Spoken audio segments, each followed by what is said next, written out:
যাদের কাজের অনুমতি নেই কিন্তু অন্যের আইডি ব্যবহার করে ফুড ডেলিভারির কাজ করে থাকেন, সেটি বন্ধ করার লক্ষ্যে আরও জোরালো পদক্ষেপ নিতে যাচ্ছে প্রতিষ্ঠানগুলো।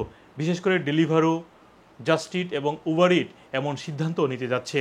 বিশেষ করে যিনি অ্যাকাউন্টের মালিক, শুধুমাত্র তিনি যেন কাজ করতে পারেন সেটি নিশ্চিত করতে চায়। পাশাপাশি ফেস রিকগনিশন এবং ফ্রড ডিটেকশন টেকনোলজি আরও জোরদার করবে এই প্রতিষ্ঠানগুলো। 30 জুন সরকারের সাথে এই বৈঠকে এমন সিদ্ধান্ত হয়েছে। আগামী 90 দিনের মধ্যে এগুলো কার্যকর করবে এই তিনটি প্রতিষ্ঠান। ডেলিভারো এবং উবার ইটে ইতিমধ্যেই লগ ইন করার সময় ফেসিয়াল যে রিকগনিশন সেটি চালু করেছে। তবে জাস্ট ইট বলেছে তারা মাসের পরিবর্তে এখন প্রতিদিনই এই ফেস রিকগনিশন সিস্টেমটি চালু করতে পারে।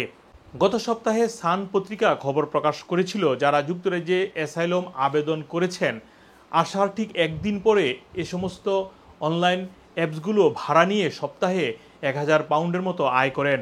তারা সরকারি হোটেলে থেকেই এই অবৈধ উপার্জন করছে।